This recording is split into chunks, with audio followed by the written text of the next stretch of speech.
See what I'm saying? Hey, what's up? It's the man you all know and love, E. Digger, the host of the Charm City Direct Radio Show. Make sure you catch me and my crew every Saturday from 5 to 7 p.m. only on BExposedRadio.com. Say he's dead. Oh, 6 years after he passed away.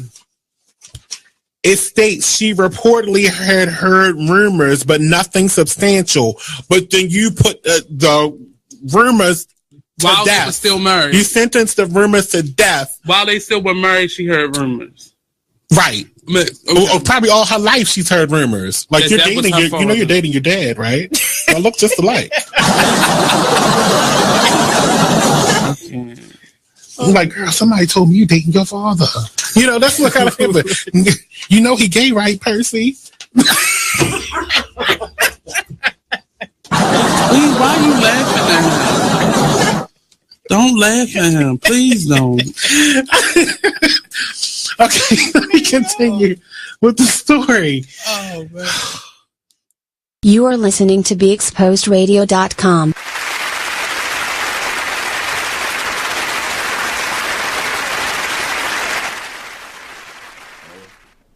Hey, what's up, everybody? Welcome to the Black Bottom Man Radio Show. I'm your host, Brother Mike. How's everybody doing today out in TV land, internet land? Close to the mic. All right, let me see if I can get in closer here. So as I was saying, welcome to the Black Bottom Man Radio Show, everybody. I'm your host, Brother Mike, here with my guest, Miss Samantha Dennis. Hi. This happens to be a special day for Miss Dennis. Yes. Tell them why, Miss Dennis. It's my birthday. Happy birthday. BBD team's birthday. Happy birthday, Miss Dennis. Thank you. Appreciate you hanging out with us on your birthday. No problem. I'm excited. You excited? Yes. All right, that's what's up. And of course, I got my man Kevin Little here with me. Kev, what's going on? What's going on, man? Can't complain, Mike. Another day in the land of the living, right? Another day, man. That's what's up, brother. You know. Give me 1 second here. Let me see if I can link in. We on live right here. That's what's up, brother. All right. So again, welcome everybody to the show. I'm your host, Brother Mike. So before we get into anything, it's a couple things I want to quickly go over that is missing today. The first is my voice. Brother's under the weather a little bit, right? Just a little bit. So I'm missing my voice today. So I asked everybody, bear with me. I'm hanging in there. I love my show. I love my audience. So I still want to come, even though I'm not feeling too well. But I will take a cough drop and see if we can make this happen. And then, of course, Mr. Nice is not with us today. So we're missing 2 elements, but we still going to make this thing happen. So I do apologize for my voice being a little off today. But I got a big mouth, so I'm going to continue to keep on trying to chop it up with y'all. So we're going to send out a couple invites here. See if we can, get some invites going on here. So let me see.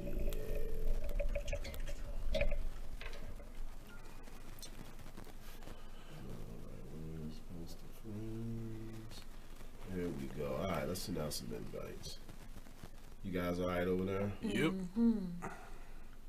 So, how's you guys' weekend been? Pretty good, pretty good. Anything eventful happening? Super turned up. You was turned up? It was your birthday, right? I went to Philly for my birthday. Okay. And my sister came out, and all my friends came out, and we went to the bar, and we had a good time. Oh, nice. That's what it's all about, man. Now you gotta turn up for your birthday. 26. 26. Wow. 26. I didn't know I was only a couple years older than you. That's amazing. I know. That's so amazing. 26. Oh, how I remember 26. So you had fun, though? I had a great time.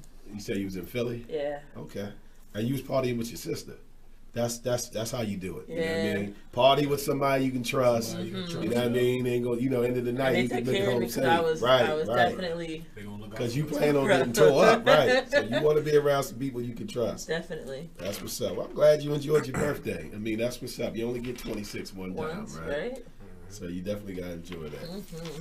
Kev, how about you? How was your weekend, brother? Pretty simple, Pretty simple? Took the family out Golden Corral. Okay. A little overtime at the job.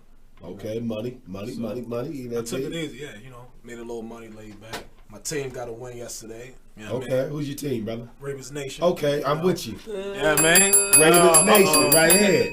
BBD, Ravens Nation. We got Eagles fan? No. Oh, okay. My brother-in-law's an Eagles fan, but Yeah.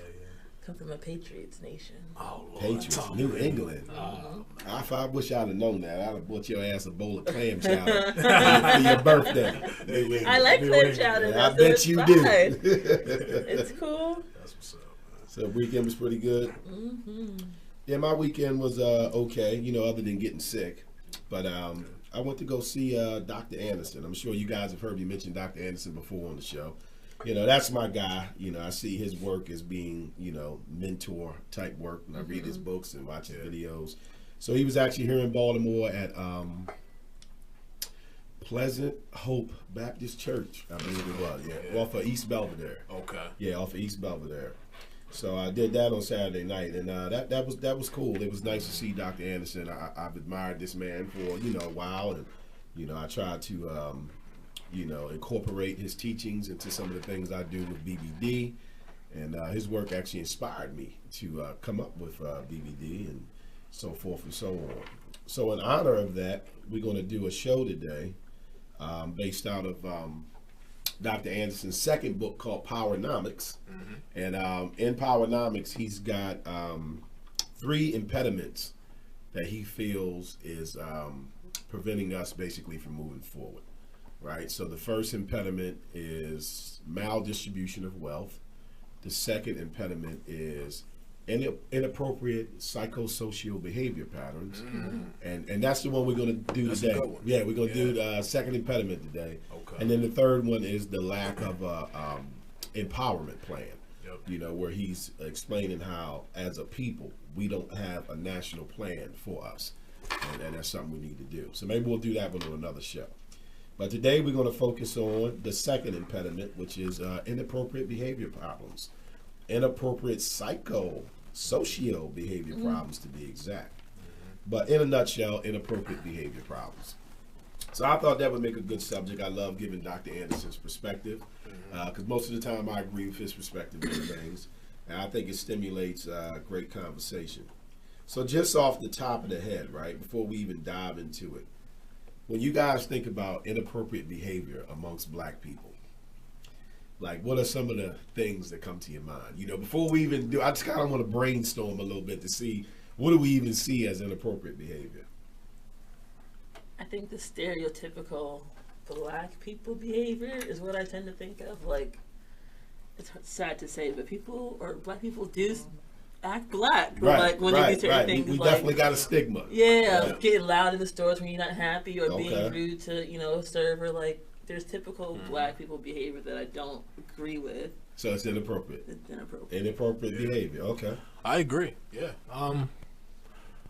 It's nothing wrong with being aggressive, but sometimes at the wrong times you can be a little too aggressive, or keeping it real at the wrong times. Okay. Like that Dave Chappelle skit when keeping it real goes wrong. Oh yeah. Remember that? Yeah, I love that. The scenarios he presented was example. very, very interesting and on point. Okay. You know what I'm saying? Because that particular black person put themselves in, awkward positions. You know what I'm saying? On the opposite end of success from trying to keep it real at the wrong moments. Okay. Yeah. So I mean, Inappropriate behavior. yeah.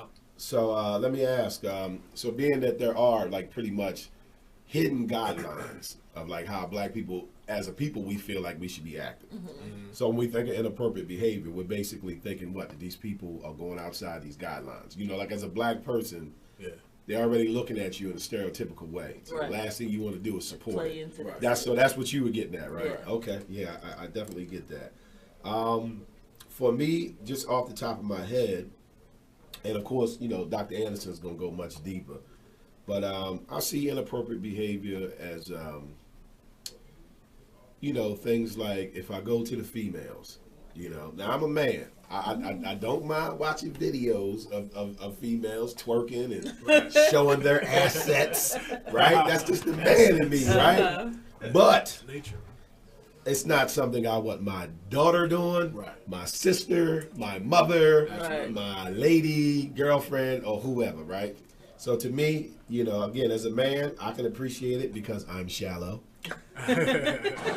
But You admit it. right, at least I admit it, right? Honesty, man. But it could be viewed as inappropriate behavior. It's not exactly what I refer to as queen behavior. Right. You get what I'm saying? You know, so I think that's inappropriate behavior. Of course, as you know, supporter of BBD, you understand what I mean? You know, I think it's inappropriate behavior for black people to be going at each other when another black person steps forward on a particular subject. You know, so like we'll remain silent on a particular topic until that one black person decides to say something. Right. And then here comes 8, 9, 10 other black people to tell you that black person's wrong. But it's like, but you didn't have nothing to say. Until dude said something. Yeah. So now you stepping up to argue with a black person. Wow. Inappropriate behavior. That's inappropriate to me. Yeah. You know what I mean? Like, you don't see a lot of other races doing that. But like, yeah, we'll be completely quiet. See, it's different if you had your opinion from the beginning. Right. I had mine from the beginning, and then we debate that, right? Absolutely. But like, if you got nothing to say about the injustices, for example, that's going on, and then I step forward and say something, and then here you come to say, well, he ain't doing it the right way. Right. You know what I mean? He didn't say it the right way. And I think we're horrible at doing that. Yeah. That's inappropriate behavior to me. You know what I mean? That's very heavy in the black Yeah, community. it's man. very inappropriate behavior. Instead of like coming together to join to make a union and see how we can make each other organizations better, Right. working together. Yeah. You're right, man. They come in judgmental and putting down the next guy. Right. I see that a lot. Yeah, so I definitely have my opinion on what inappropriate behavior is.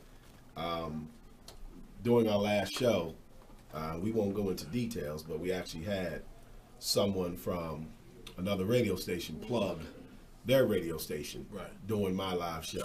Wow. And to me, inappropriate behavior. Inappropriate You understand what I mean? Inappropriate Right, behavior. I'm not your competition. Exactly. Go plug your show on Howard Stern's show. You know what I mean? Don't plug it on mine. You understand what I mean? Go, who am I, right? You get no points from that, and I'm on your team. Right. Same team. Same team, right? Same Inappropriate behavior. Inappropriate behavior. You know, so yeah, I think it's that's definitely some inappropriate. things that need to be discussed, and hopefully we can dive into some of them today. So what about when it comes to, and I'm going to ask y'all because I don't have experience with this. What about when it comes to black people having money? Now, speaking of Dave Chappelle, remember he made the statement, they should have never gave y'all money. You know what I'm saying? That's true. So what about In some inappropriate cases. behavior with black people who accumulate wealth? You know, do we move into Extravagant, Right, excessive right. You live the spending. most flashiest life Yeah, you could unnecessary possibly stuff. live Yeah. when you get money. Like, look at Tyrese right now. Not to bash my man, because, you know, the custody dispute situation is sensitive, but the money issue that he's having, that brother been in so many movies, Transformers, Transformers made a lot of money. Fast and Furious, and he's like in debt now. Like, come on, man. There's no way you should be having money problems, Right, man. If you right. was, but see, he got a Benihana in his backyard. You know what I mean? Right. Oh, Unnecessary, wow. yes. Wow. And keep in mind, that's his house, so they can't generate money from the public just coming there. So that's unnecessary. right? That's just him showing off. Just showing up. Wow. That money could have been, you know, like in your savings account somewhere. So what do you guys, speaking of Tyrese, what do you think about the response that black people gave when this man poured his heart out on He got camera? laughed at. Yeah, so like, what's our take on I that? have no sympathy for that. Right. Like, if you're gonna live your life in a non-responsible way, then whatever comes from that, that's on you. But was he irresponsible? By having a Benihana in his backyard, then yeah. Oh yeah. I'm talking about strictly from the money standpoint, Money not from standpoint. not from Not for the custody. not Oh, for the alright. custody. I got you. Yeah, what So that makes sense. about the video with him on there crying about his daughter, and then like they joked him on like social media? Because not everything is for everybody. Like, you shouldn't be on the internet crying, having the platform that you do, and expecting people to take you serious. That's true. So let me play the devil's advocate here, right? You know, the man is under some type of duress, right? Okay. With the daughter, with the situation with his daughter. So do you think he was trying to appeal to the public's sympathy? Like, listen, I'm a star. Yeah.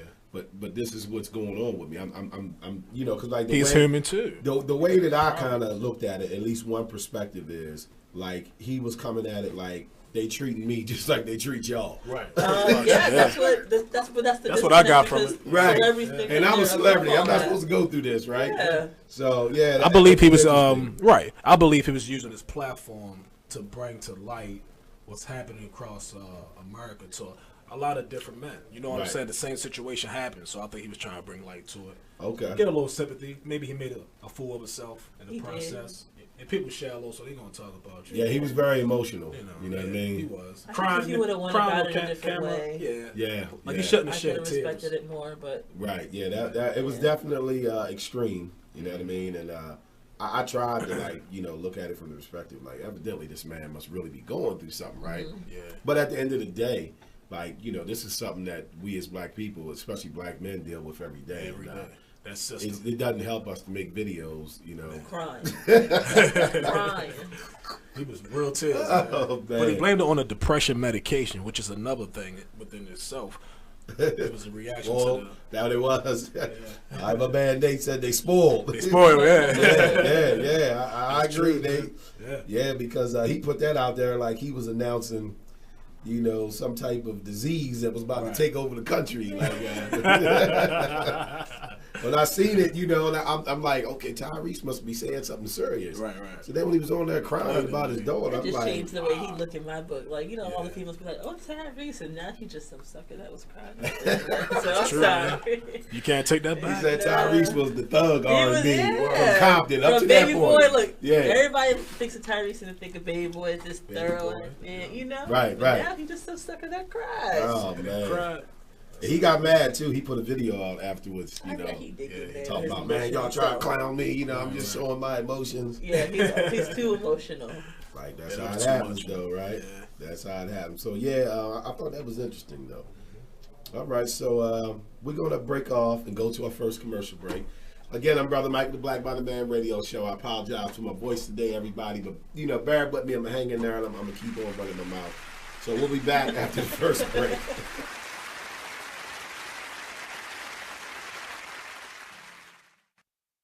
You are listening to BeExposedRadio.com, the home of Talk Lately with Monty, every Tuesday at 7 p.m. The Artist Exchange Radio Show every Friday, 7 p.m. to 9 p.m., every Saturday, 12 p.m. to 2 p.m. Real artist, real talk, real live on BeExposedRadio.com. I was meeting with a friend yesterday, and I've gotten to the point where don't ask me a question because the truth is going to come out. Exactly. Just don't do it. If you ain't looking for the truth, don't come to me. Don't do it because I can't hold my tongue. And she wants to be this stylist, boutique, but you're not doing anything in that nature, and I can't take you seriously if you're not doing those things. And I understood why people didn't take me seriously because I found myself in somebody else's lane. I was good at what I was doing and what I wanted to be, but I wasn't doing it for me. So how can I ask you to take me seriously if I'm living in somebody else's shoes? And nobody can do what you do, and I think that's a big problem that people face now. Like, you see what somebody else is doing and you want to do that when that's not your lane. That's not your lane. That's not what you're supposed to be doing. But it's popular, it's getting that person money, it's getting that person applause. Oh, I want applause. I want money. Let me stand over here behind them. And then a lot of times people aren't honest with themselves either. Like, I was thinking earlier today, I've been woke for almost 2 days, so so you get honesty, yes. And I was thinking, like, the Artist Exchange Radio Show. Even as a comedian, if I say a joke and it just might not fit your cup of tea, but it's mine, that's what a comedian is supposed to do. But people forget everybody's not going to find your jokes funny. They better find mine funny. But they forget that though. They really forget that. They forget that but it's your view. That's why they didn't fire her. Yeah. Because her viewpoint is controversial. Her view. That's the view she sees. Right. Everybody is clear to her. Like they did their reaction to cellophane. They did the reaction to the Chris Rock Oscar, and they were talking about Stacey Dash, and I don't think she agrees with Stacey Dash, but she pointed her out as somebody who has an opinion that's just different from everybody else's. Her opinion is just stupid, though. Stacey Dash she's like a dash. Let's just move on. I think she's intelligent, but her You're still going. opinion. We're gonna move on. Stacey Dash doesn't need to be talked about. She's irrelevant. You said her name like 3 times already. She's irrelevant. I said it once. Dash. Dot. So, I couldn't have meant that more. She is so irrelevant. I'm not even going to say her name. But we're here every Tuesday, and we talk about people just like that at 7 p.m. only on BeExposedRadio.com. Man, it is what it is. Man, it is what it is. Well, it is what it is. This fly T Miles, also known as Tyree Miles, and Mr. Miles the writer. Hip Hop K, check us out every Friday on Be Exposed Radio at 9/11. Coming to y'all soon. Check out this snippet from the new season of Talk Lately with Monty about Jennifer Holliday. Anyway, let's get back to Yeah, well, what I wanted to say is that I can understand 100% where Jennifer Holliday is coming from, and that's sort of kind of where my 20% came from. When I basically came out and said who I voted for, I received a lot of backlash. Even on my own talk show, which comes on every Monday from 5 to 7 p.m., I was called a coon. Okay, yeah, shout out for the plug. But yeah, someone actually, they told CJ Bernie that I was a coon, and that really hurt me. I've been called everything from a fat whatever and everything, but someone actually commented on his Facebook. I didn't even say that. That's kind of rough. Called me a coon, but it's coon. like I like you. It's crazy because I just feel like someone like Jennifer Holliday. I understand why she stepped down, but I'm kind of upset with her because I think she still should have performed. If you're gonna jump out there, then stand in your truth. Don't let no one stop you or change your mind about anything. And listen, no one put a gun to her head and made her sign on for that.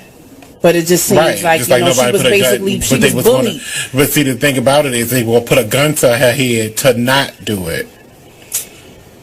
I don't think so. Well, that's what the threat says. You got to say it's why it's called a threat. You don't know the hypotheticals in there that could happen to you. Why do you think she's not a well-known singer, so she's not going around with security. As soon as she goes to get her tracks at the mall, right? Pow! Right, but at the same time, now we got a whole bunch of dead cats. Yeah, but like what she said in the footage, today on The View was basically it's not white people who was threatening her. It was us who was threatening her. Right. Where do you think she live? I think she live in Atlanta. Exactly. They gonna get her at the Ku Klux Klan mall and drag her by her hair. Her hair made a cat. She got the new weave.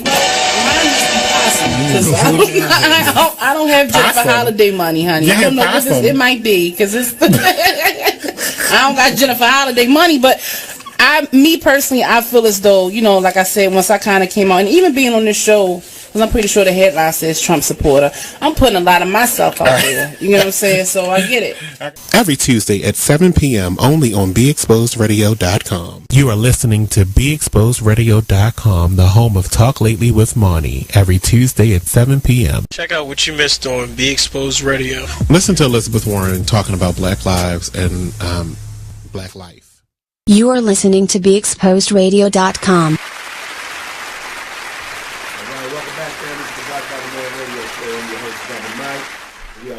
Guest, Miss Samantha Dennis, who happens to be her birthday. Yay. So again, happy birthday. Everybody wish Samantha a happy birthday.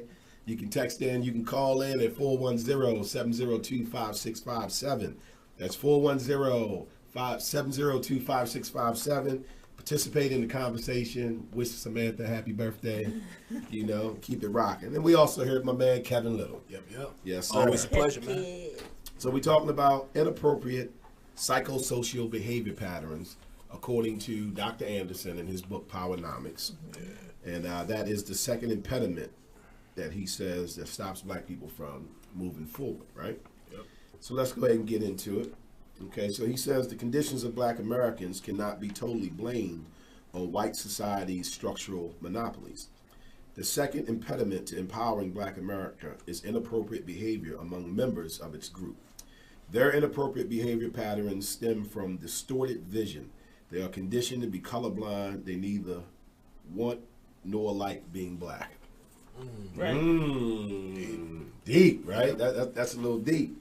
So right off the bat, he's like, look, yes, we deal with white supremacy. Yes, we deal with racism.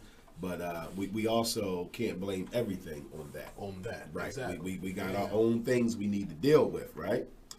So he says blackness is not just a skin color. It's more so an appropriate behavior pattern based upon rational perspective, a perspective born out of a group's experiences and continuing dilemma. An erroneous perspective causes inappropriate behavior patterns. These behavior patterns de-empower rather than empower black people. In a society based on white superiority, it is inappropriate behavior when black people participate in their own subordination and exploitation. It is inappropriate behavior when their actions support the established racial hierarchy and encourage dependency on white society. So let me just stop right there, and then I'll read the rest. So he's basically saying, you know, yes, you have to recognize the society that you live in, right? Absolutely. But you also have to recognize your behavior within it. And anybody who is participating in inappropriate behavior is actually supporting, you know, white supremacy. Absolutely. And, you know, the whole system itself. So someone that may be supporting inappropriate behavior within a society dominated by white supremacy, like what type of behavior do you think he could be referring to? Wow. I'm thinking of black conservatives, and I'm not trying to offend anybody. I'm thinking of black conservatives. Oh, man. And the reason why I say that is because when you look at a black conservative, I don't know if they understand it. I know we don't understand it. But first you have to look at the word conserve, right? What does conserve mean? Okay, it means to keep things the same. Okay, so if you are a black conservative, and then you look at what is that black conservative participating in that's going to stay the same. Well, what he or she is participating in is keeping white supremacy on the top, and us on the bottom. That's what being a black conservative really deals with. Now, I know there's plenty of people that would argue about that, but at the end of the day, that's what it is. You're in place to conserve what's already in place, which is white supremacy here and minorities and black people down here. Absolutely. So as a black conservative, that's what pops in my mind when I think about people who are conducting inappropriate behavior in a manner that's not ratchet or anything, but still supporting this system that is in place to keep us at a certain level. I mean, what do you guys think? I agree with that. Inappropriate behavior that support the I would established say, racial hierarchy. Most definitely. I would say the current violence, the gangbanging. Current violence? Each time they kill another brother over a color of a rag, that's, helping white supremacy reach their common goal. Okay, You know? hold that thought, Kev. Yeah. We got to take another commercial break, and we're going to pick up on that. We'll be right back after this. Yeah.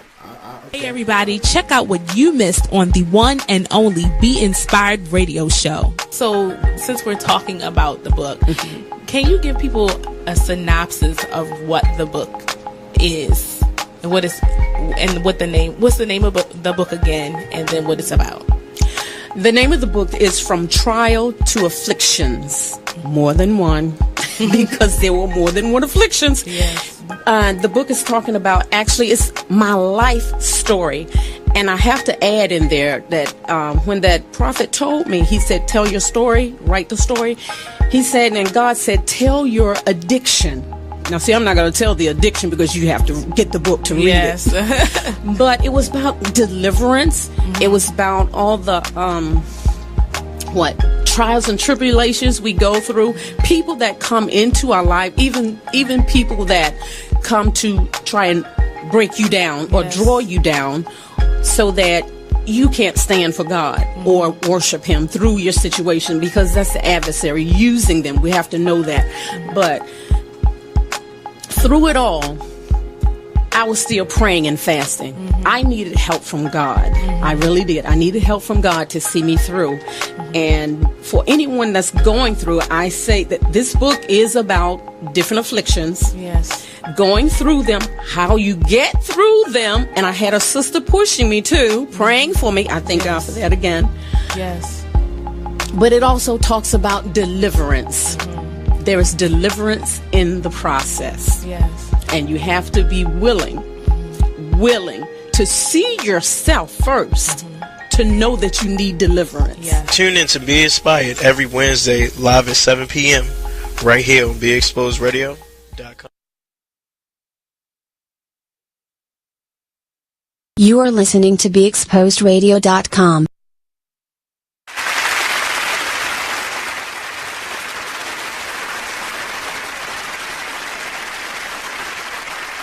right, we are back, everyone. Welcome to the Black Body Man Radio Show. We are talking about inappropriate behavior patterns today. And in case you missed it, my voice is not here today with us. I've been looking for it. I can't find it yet. So bear with me. We're going to try to get through this. The show must go on. All right, so Kev, we want to get back to what you was talking about. Yeah. You were talking about gang violence. Absolutely. Talk to me. I believe that gang violence contributes to the white supremacy's common goals, which is a long list of things, but extermination being the main one, right? They're part of the extermination. Exterminating ourselves. Doing their job very well for them, to the point they probably laid back like we ain't even got to worry about that because they doing 100% of extermination for us. They set the environment up for us to become, and that's true. What I mean? Projects, which was a project, you know, so that survival mode that we get put into. And when you trying to survive and you look around and you need to eat, you go after what's right around you. Absolutely. You know what I mean? Like no stick up kids don't say, let's get in the car and drive to the white neighborhood. You know what I mean? They be like, nah, we getting them over there, right there, right? That's true. Inappropriate behavior. All right, so let me read a little bit more here. So he says, the more a minority group, especially a planned black minority, becomes dependent on the majority white society, the harder it is for the group members to differentiate who they are and behave in their own best interests. Their dependency distorts racial reality and causes many of them to live in a state of denial, tolerating and justifying why they are in an oppressed state. They are generally willing to accept their poor quality of life and avoid any form of competitiveness unless it is against members of their own group. Absolutely. Last part just took it over. Yeah. That last right there. Willing to accept their poor quality of life and avoid any form of competitiveness unless it's against members of their own group. That's exactly what I was talking about the plug that we got. See, inappropriate behavior. You want to rise to the occasion when it comes to going against your own people. That's inappropriate behavior. You know what I mean? Like, black people are not my competition. Right. That's just it at the end of the day. It's not to say that on I guess what you call a friendly competition level. Right. You understand what I mean? So if you sell shoes and I sell shoes, right? So we friendly competition. That's his business. But I'm not going to go out here and slander you. Absolutely. You know what I mean? To make people feel like, well, don't go to Kevin. His shoes are cheap. I know where he's getting them from in Hong Kong. You know what I mean? That's out of line, right? Yeah. Inappropriate behavior.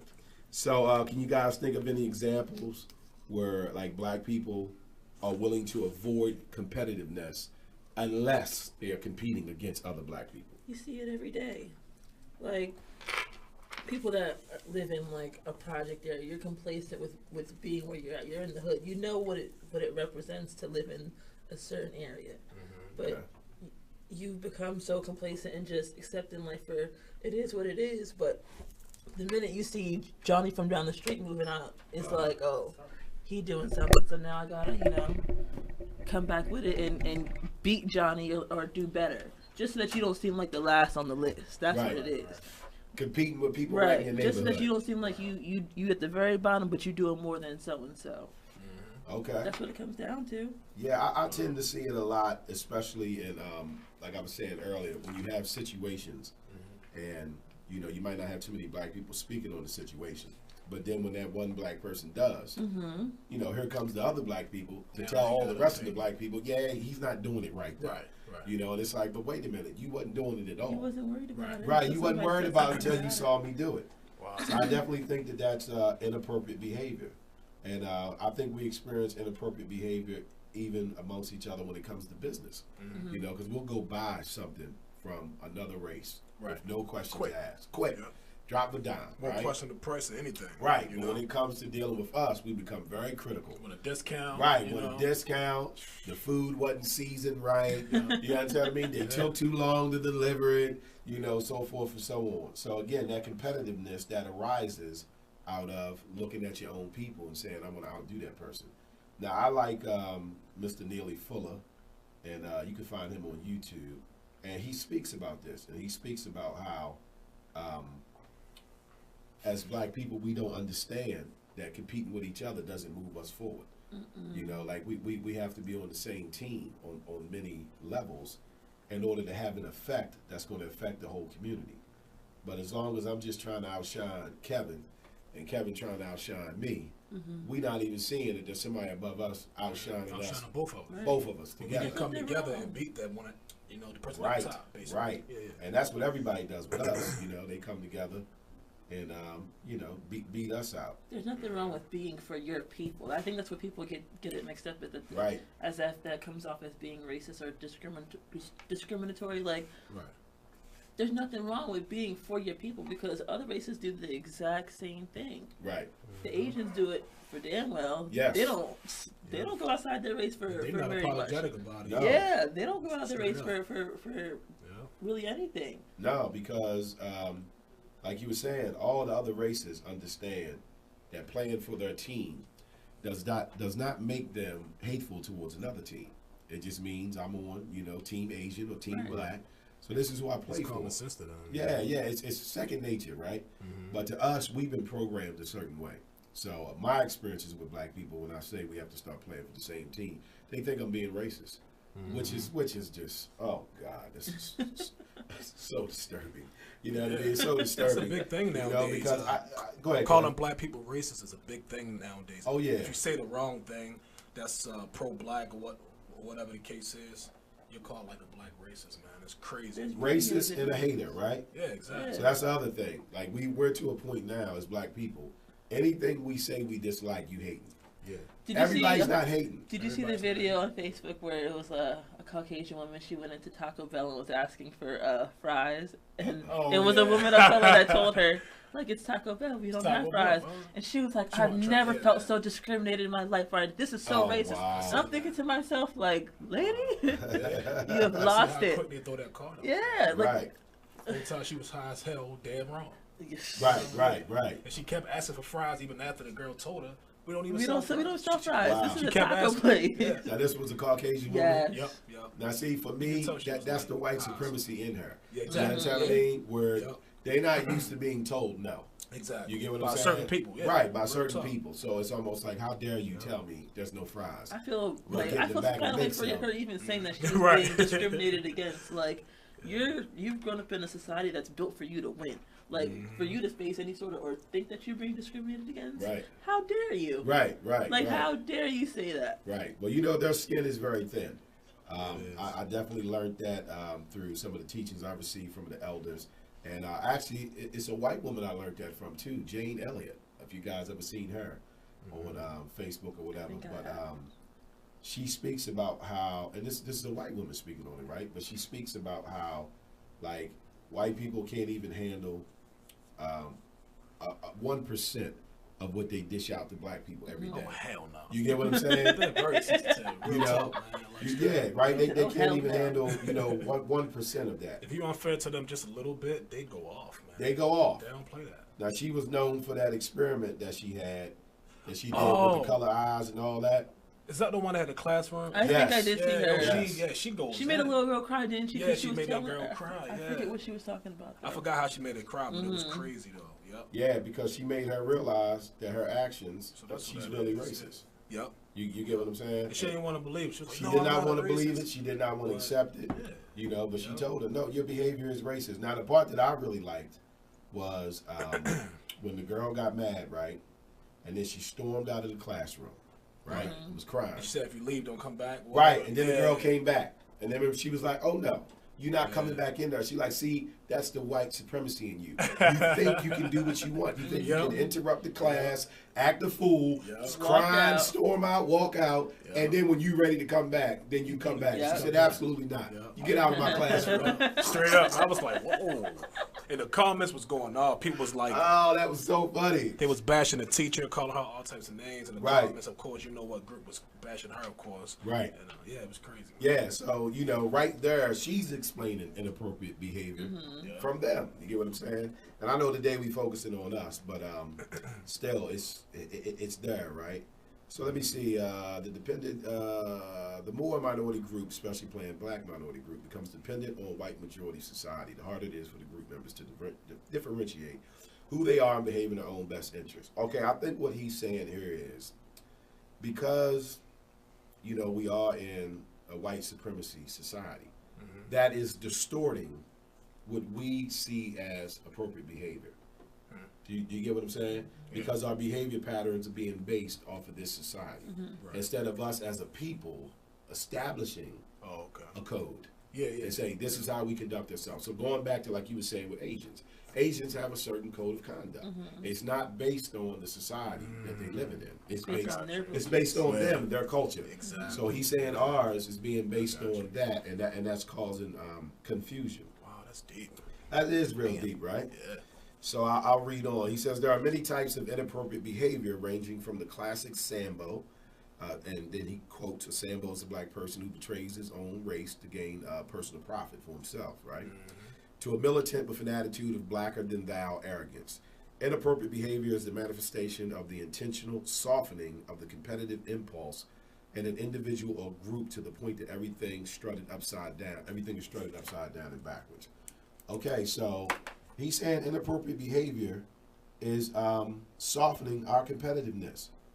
So we're not competing as a race of people, as a group of people on the level that we should be, because we're so engulfed in inappropriate behavior. You get what I'm saying? So engulfed with competing with each other. So engulfed with trying to make sure the next black person is not getting ahead of you. You know, so engulfed with not wanting to participate in black empowerment. You know what I'm telling me? Because you see yourself as such an individual. Right. You know, so right. So instead of trying to join, I'm not black, I'm OJ. Right. You know, I'm not black, I'm OJ. Oh my goodness. That type of frame, man. It's out there. Yeah, so I think that's what he's saying right there, man. Inappropriate behavior is softening us on a competitive level because we're not competing like we could be competing.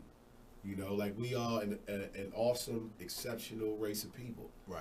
But somehow we've been duped into believing that, like, when it comes to high competitiveness, you know what I mean, owning the buildings on the block, you know what I mean, trying to build a school for your people, so forth and so on, we tend to leave that to the other races. Absolutely. And then we just simply want to join that. Yeah. Once it's done. Like, we can't dream that big, I guess. Right. We can't create a Harvard. Yeah. But we want to go to Harvard. You want to go to and then tell everybody else, oh yeah, you know, my son goes to Harvard. Right. You know what I mean? Without the understanding of, like, we should have our own Harvard. You know what I mean? Hell yeah. But we judge our success by what we can do in, I guess, the outside world outside of our race, like with going to Harvard. You all know Harvard is a predominantly white school. Right. How many, other ethnicities really go to Harvard and succeed to that level? So when we say, oh, my son's going to Harvard, that's supposed to mean something to you. Right. That's supposed to be like, oh yeah, my son's the cream of the crop because he can go to school with the white kids. With the white kids, succeed, right? He can go with the white kids. So again, that's what he's saying. Our competitiveness has been reduced because all we think about is competing against each other by saying, listen, I get this acceptance, like you said, Harvard. Right. I go to Duke, I go here, I go there. You know, and we're not knocking going to those schools. We're just using that as an example, but we tend to look at that as this high level of success. You know, like, I can go to this school and you can't. But the reality is, especially with a brother like me, I don't even want to go to Harvard. You know what I mean? Because why do I want to get further indoctrinated into a society that's made for me to be on the bottom? Right. So you can go to Harvard, you can get all your degrees and all that, but unless you create a plan to make your ass white, it ain't gonna matter. You understand what I'm saying? Like, you get the paper from it and all that, and that's great. Ain't nothing. But if anything, take that education, bring it back to your people, and try to, do something beneficial. So I understand the game. If you can go to Harvard and get that job, do that. But just stay in touch with reality, right? Yeah, a lot of people, they go to Harvard and they forget where they came from because they done got so hostility that I went to Harvard. Right. Y'all is for the right. And that's the problem anyway. Like you said, go to Harvard, get that job. Bam. That's the problem. College only teaches you to be a good worker at a job. Good worker. It doesn't teach you to have your own. Right. You A good worker bee. Yeah, right? college gonna teach you. A good worker be within the system. Right. Not to build the system. Exactly. And that's all college teaches. Right. That's why look at Bill Gates and all the rich. They either dropped out of college or never even went to college. Yeah. Right. And they're the owners supplying the jobs. Right. So they definitely understood something that we might not understand. You really don't need it, to be honest. Right. And like I said, to let the disclaimer out, we are not knocking getting an education. By all means, get your education. But we're just saying, understand the game and what's being played. It's definitely a game. Yeah, it's definitely a game. You can play it to finesse it and do good in life, you know, but you don't necessarily need it to excel. You can definitely make it on other means. I just seen a post on Facebook. I didn't get to read the whole article, but it was speaking specifically about how, as black people, we have forgotten about our trades. Right. There was a period, if you go back 20, 30, 40 years, black people were heavy in the trades, becoming barbers, becoming mechanics, becoming plumbers, things like that. And that's kind of fallen off to the side because now we value ourselves by getting, like you said, the Harvard education. Right. You know, I go here, I go there.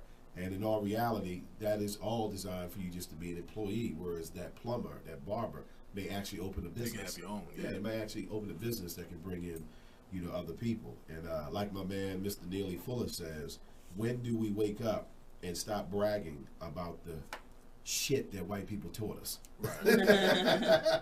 Right? You know, that's Mr. Neely Fuller. He was like, when you run into people with degrees, and I have a master's degree, and I have a PhD, and I went to Harvard, he was like, understand this. All they're doing is bragging to you about what white people taught them. Look what the white people taught me. I'm better than you now because they taught me that I'm better than you. Right. See, that's a twisted mindset. You get what I'm saying? It's a twisted mindset. So I think it's just understanding the game. So I'll read the second part here. It says the individual or group is inclined to compete among themselves and ally with outsiders rather than allying with the members of their own group to compete against outsiders. Yes, exactly.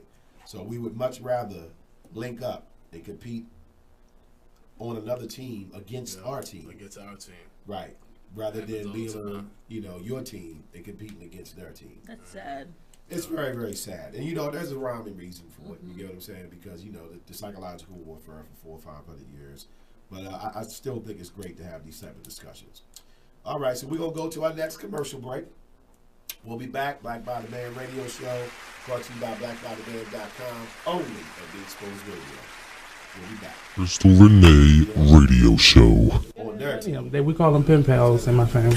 So glad you said that word because I've actually found out that there are websites, ladies and gentlemen. There are dating websites for men who are incarcerated. Yes. I'm so fucking lonely. I just may sign up for one of those websites. Don't do it. Don't you think I shouldn't? Because they passing your letters around. Oh, is that what they do? And one of his friends go send you a letter and then they go wind up asking you for a Verizon phone card and a couple dollars on their books because they just spent all that money. You know a little bit too much. Their daughter. I told you I have uncles. Okay. I know the game. All right. Well, we're going to talk more about the game. The topic of the day, you guys, is called Dangerously in Love. Pen Pals. Edition. Your little Check out this flashback from Talk Lately with Monty only on BeExposedRadio.com. Hello. How you doing? Hey, what's going on? Not much. What's going on with you? All is well. I was just talking. I heard you talking about the climate and everything. So what do you think is like signs of the time? Yeah, it could be. No, it's not signs. I don't believe God is a woman. She ain't coming back no time soon. She's taking her time. I like your thinking. She's a woman. Say it again. I said I like your thinking. She's a woman. She's smart. Yeah, she's a woman. Women will take their time. The thing is, you shouldn't be ready for God to come back. You should just get yourself ready. Period. True. Be prepared. Always. I gotta make sure I go buy a boat this weekend then, because these floods ain't no joke. Buy a boat. Yeah. It ain't gonna flood the city. If it do flood the city, maybe it wash away some of this crime. But look, I live in Federal Hill. I live right next to the water. I'm next. Okay, well that's fine. That's fine. You be next. You buy your boat. Federal Hill need to go down anyway. Trailer trash down. I've been down there for years. I don't understand why black people will move to Federal Hill. That's where they was hanging people at. Cause it's better. What? Hello? Yeah, I gotta go to break. I thank you for your call though.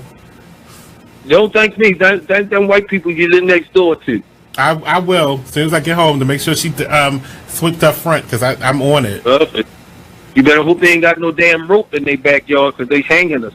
Oh gosh! In Federal Hill, we don't have no trees. They're gonna hang you from the porch. It ain't gotta be no tree. A porch. All right. Thank you. Damn, they hanging us. We'll be right back. All this and much more every Tuesday at 7 p.m. on Talk Lately with Money. Only on BeExposedRadio.com. Do yourself a favor and listen to this hilarious flashback on Charm City Direct Radio Show. You know me. I eat like this all the time. Do I gain any weight? No, at all. You can have my belly, right? I'm giving away body parts. Somebody said they need a butt. Somebody said they I need can a use a butt. little extra tissue there. I can pop it right now. He out here giving out butt cheek donations. Hey everybody, it's your girl, the magical glow getter herself, Anissa Maureen, co-host of the Charm City Direct Radio Show. Catch me and the rest of my team every Saturday, 5 to 7 p.m. on BeExposedRadio.com. You are listening to BeExposedRadio.com.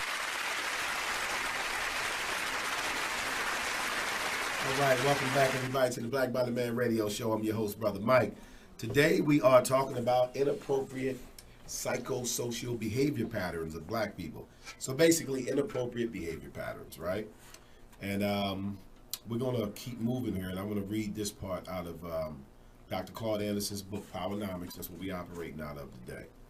Okay, so Dr. Anderson says, what is even more troublesome is that the inappropriate behavior teaches white people and other groups how to treat black people.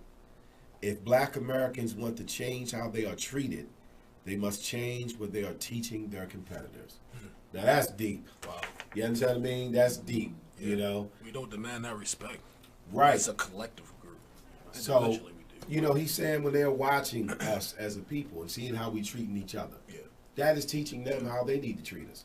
Because we're showing them what's acceptable to us. Most definitely. Right? You get what I mean? And that's an interesting perspective because, like, I never thought of that until I read the book. Right. You know what I mean? Like, Absolutely. we're teaching other races how to treat us. So when they see that we don't respect each other, when they see that we kill each other, that the crab pot effect, you know what I mean? That we only want to compete with each other, they're sitting back and saying, okay, well, that's how we need to treat them. Because evidently they like it. That's true, man. Evidently they like it. You know, like when what they say when we were slaves, the white people were like, see, they like being slaves. Look, they're singing. They're in the field singing. Goodness. You know, they like it, right? That's how they sing. They singing. You know, so that's what he's getting at. You know, which you are you're teaching them how to treat you. So what can we do to start changing? You know, what they're learning from watching our behavior patterns. I guess when I think about it, it's almost like the same when you teach a child when they're growing up. A lot of times it's not what you say, it's what you do in front of your child that shapes them into the person that you want them to become. Right. So you got to put that same, I guess, persona out there with other races. Like, you're not going to talk to me in that way. You're not going to think that you can treat me like... Right. Like you see other black people or what they find acceptable. You gotta hold yourself to a higher standard when it comes to everyone else. So we want them to see that through how we deal with each other. Exactly. You know, like you said with the child, right? Mm-hmm. Okay, so take family members, right? And say, you know, you babysitting your nephew or whatever, right? And then your nephew acts up. Now you've seen your sister beat his ass before.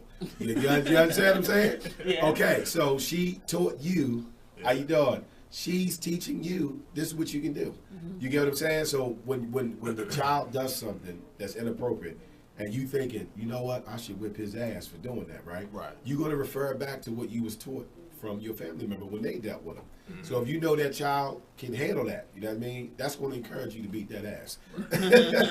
Right? Just like if you know your sister be like, no, I don't hit him because, you know, he's very sensitive and he don't handle that. Then that's going to teach you not to do that way. Mm-hmm. Right. So I think that's kind of how it's being looked at. You understand what I mean? Because we've all been in those situations, you know what I mean? Where you got that family member and you dealing with them kids, and them kids bad.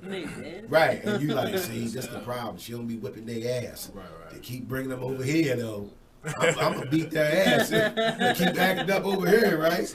You know, so we are teaching, you know, so I think he makes a valid point that, you know, when we are showing that we will, you know, kill each other, that we'll steal from each other, we only want to compete with each other. Mm-hmm. I think that is teaching them how they should treat us.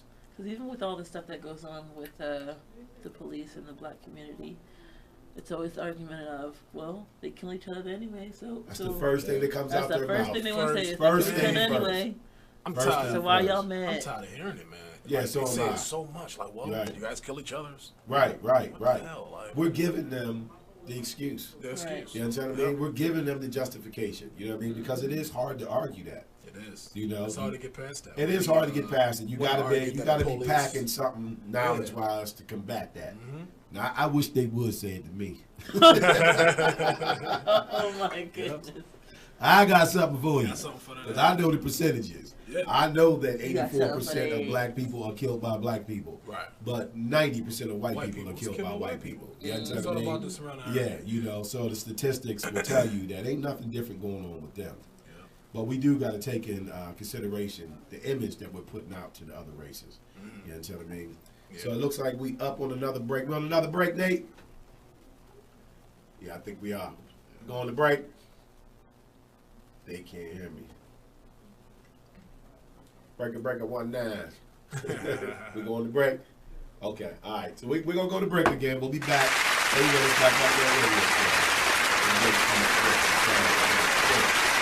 Hey everybody, check out what you missed on the one and only Be Inspired radio show. Focus on the word take for a moment. Yes. Oh my goodness. I mean, when I begin to just, think about take, when you taking something. Yes, we think about, the possession and grab and hold, but when you taking something on, you're capturing it, you're securing it, and you become impregnated with that. Wow. Tune in to Be Inspired every Wednesday live at 7 p.m. right here on BeExposedRadio.com. It's time for a flashback. Now, I'm not going to say all Aries don't know, but it's just the one you had. That was just the single one, But it's always something that you can go ahead, listen. Can you recollect any signs that you might not get? October 15th or 16th. What is that? And Libras. See, I've had some good Libras and I had one really bad Libra, but he was white, so he his back anyway. So I don't. Wait, hold on, wait a minute. Demonstrate. You got to demonstrate the back. No. Ain't no way. Not the how they bust? But show how they bust.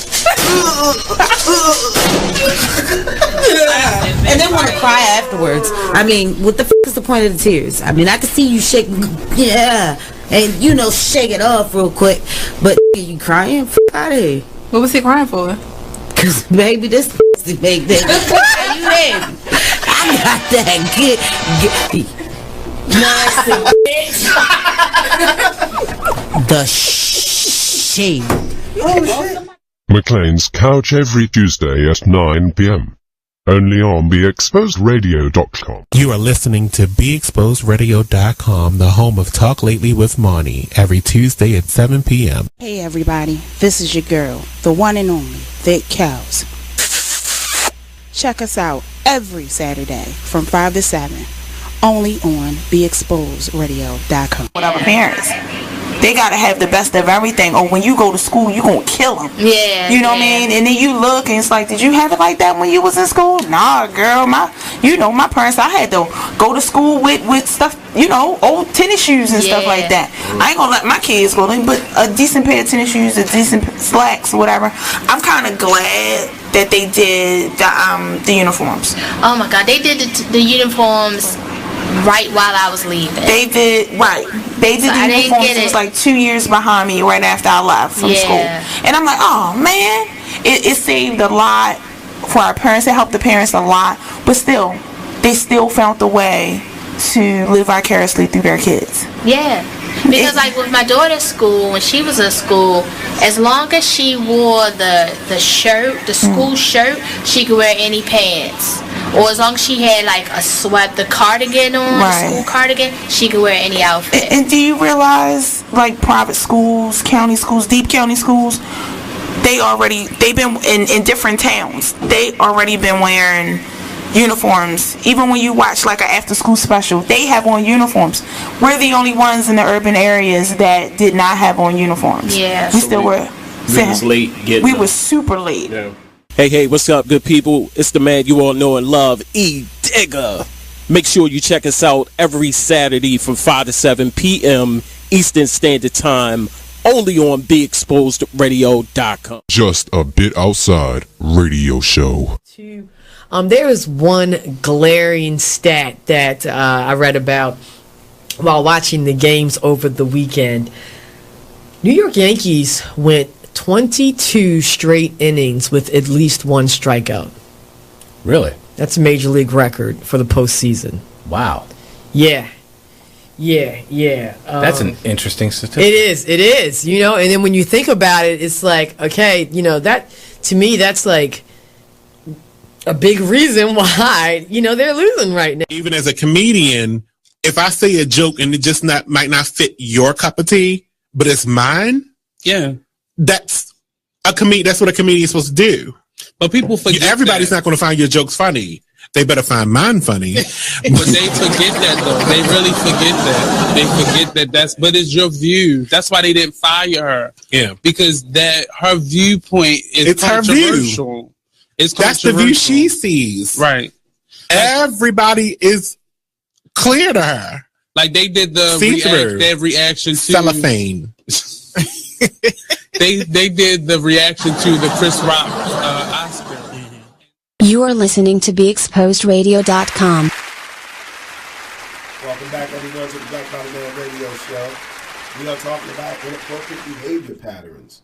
I want to give the number out again for those who want to participate with us. If you know of any inappropriate behavior patterns that you feel we have as a people, please call in 410-702-5657. That is 410-702-5657.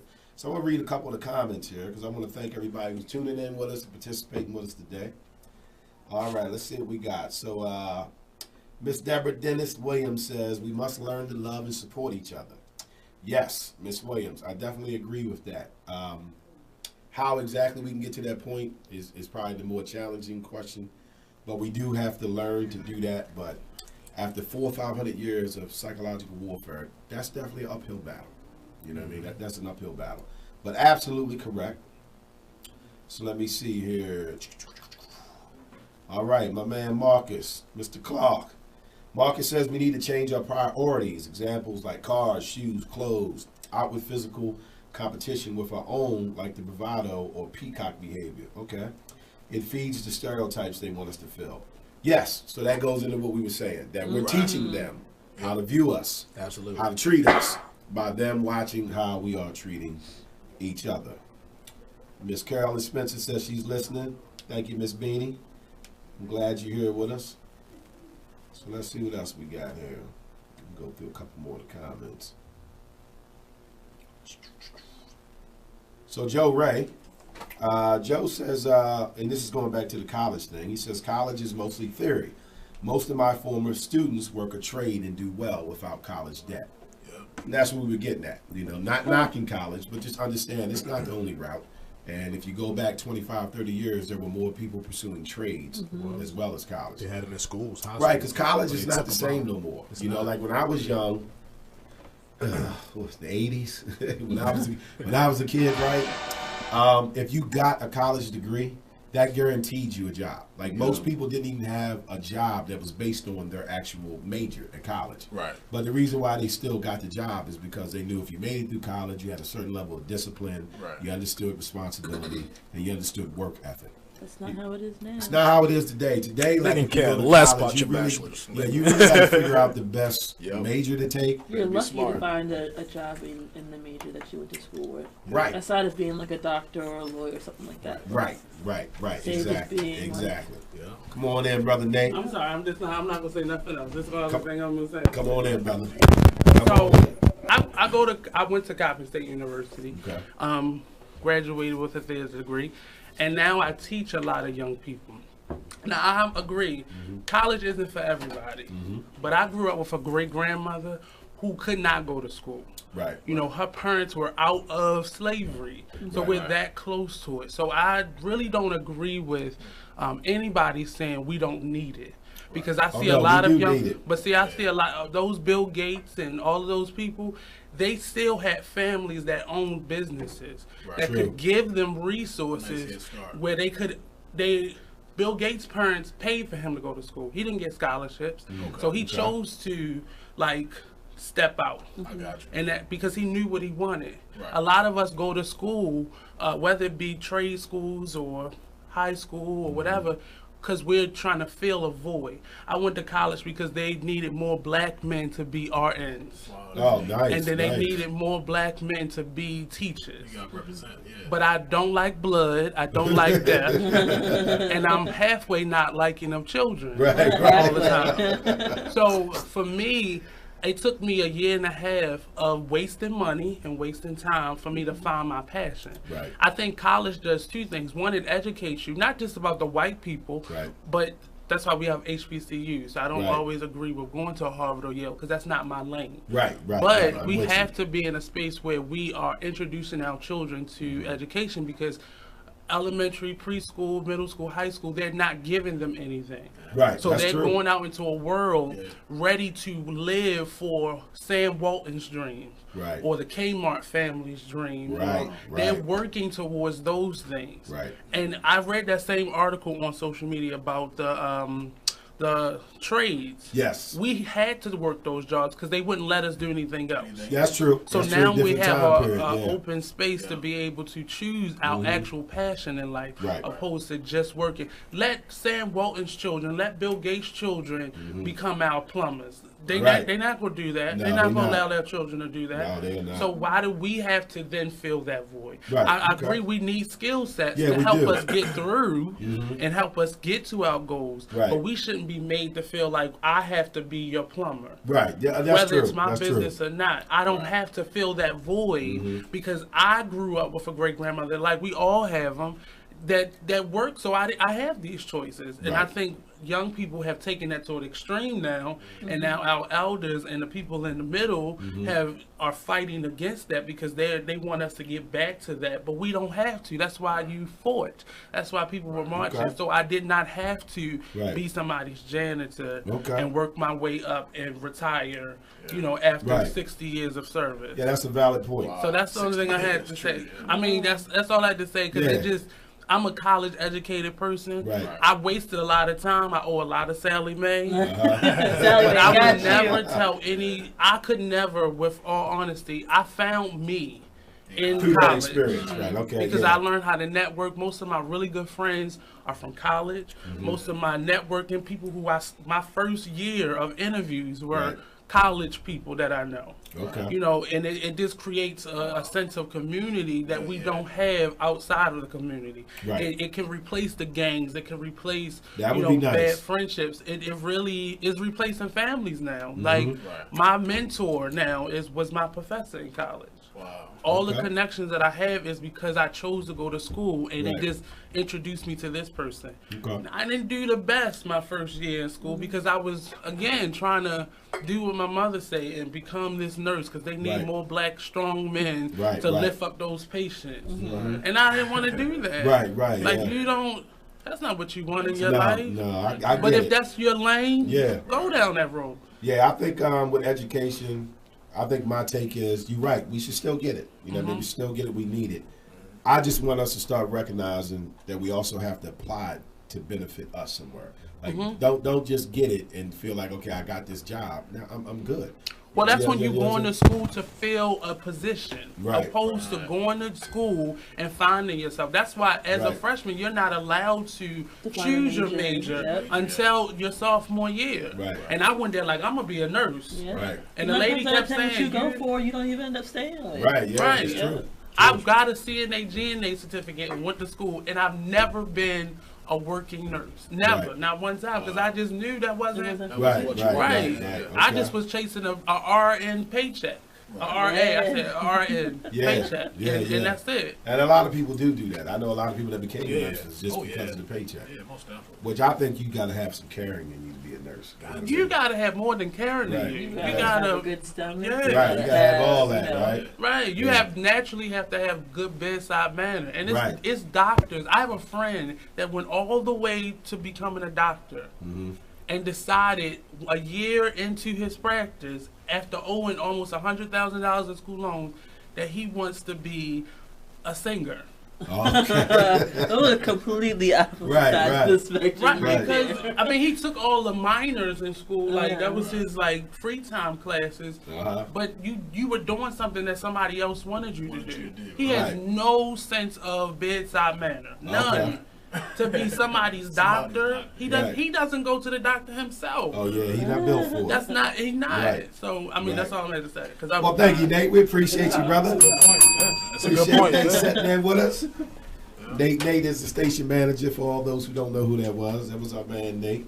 Yeah, Nate made some very valid points, and I'm glad he did that, because we don't want to cause confusion and make people think that we're knocking college, right? Absolutely. We just simply want to like speak I said, you on can finesse it, reality. man. Like he said, the networking ability. Right. Because without college, you don't have that. What he has, and it's harder. So, like I said, you can finesse college and make it work. Yeah, you can. You can get something You out just of gotta it. bring it back home at the end of the day and make it work for your people. Yeah, try to do something to elevate your community and show that you still on, your team. Absolutely. All right, so let's move on. Our next one is collusion with the competition.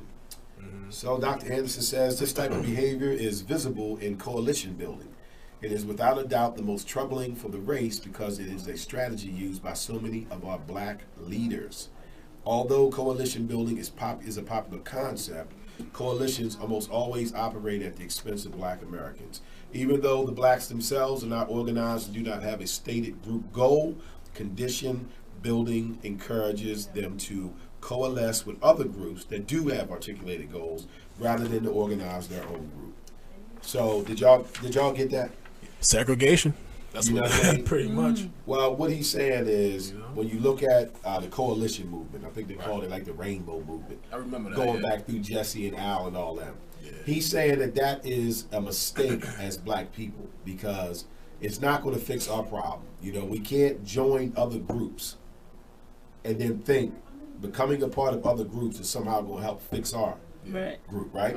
And he's saying that what you don't know is that the other people in the group are in the group specifically to help their group. Right. You get what I'm saying? Exactly. But black people are just in the group just to say, we're not racist. This is why we're not doing just a black thing. You know what I mean? This is a minority thing. You get what I'm saying? And he's like, nobody else is doing that. Right. You know what I mean? So when we do coalitions, we end up losing in the end, because nothing about the coalition was designed to further black communities.